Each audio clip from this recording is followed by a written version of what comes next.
நம்ம ஃபஸ்ட்டு வரணும்னா கம்பெனி ரெஜிஸ்ட்ரேஷனுக்கு வருவோம். கம்பெனி ரெஜிஸ்ட்ரேஷன் அப்படின்னா என்ன அப்படின்னா, நீங்கள் வந்து ஒரு நிறுவனத்தை ஒரு ஒரு முதலீடு போட்டு உடனே நீங்கள் பட்டுன்னு நம்ம ஆரம்பிச்சிட முடியாது. ஓகே, நீங்கள் வந்து முதல்ல அந்த கம்பெனிக்கு பேர் வந்து தேர்ந்தெடுக்கணும். பேரை தேர்ந்தெடுத்து அதே பேரில் வந்து வேறு யாரும் வச்சிருக்கக்கூடாது. அந்த மாதிரி ஒரு யூனிக்கான நேமாக இருக்கணும்.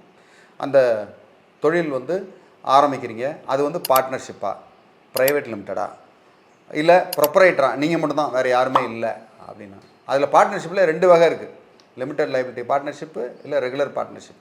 ஓகே, இந்த மாதிரி இருக்கிறது. ப்ரொப்ரைட்டர்னால் அதுக்கு என்ன பண்ணணும் அப்படின்றத முதல்ல தெரிஞ்சுக்கணும் ஃபஸ்ட்டு. இதெல்லாம் தெரிஞ்சுக்கிட்டு அதுக்குண்டான நிபுணர் இருப்பாங்க. அந்த நிபுணர் நீங்கள் எங்களை மாதிரி அட்வொகேட்ஸ் கூட அதை செஞ்சு கொடுப்போம். உங்களுக்கு வந்து company LLB registration, private limited registration, அதுக்கப்புறமா வேறு அதர் லைசன்ஸ், நீங்கள் வந்து ஃபுட்டு லைசன்ஸு, இந்த மாதிரிலாம் எடுக்கிறதுக்கு உண்டான ஆயத்த வேலைகள் வந்து முதல்ல முன்னேற்பாடாக நீங்கள் செய்யணும். எடுத்தோடனே நான் கடை போடுறேன் அப்படின்ட்டு ஒரு டேபிளை வச்சு பண்ணிங்கன்னா அந்த இடத்துல சட்டத்திட்டங்களுக்கு உட்படலன்னு சொல்லி அன்றைக்கே மூடப்படலாம்.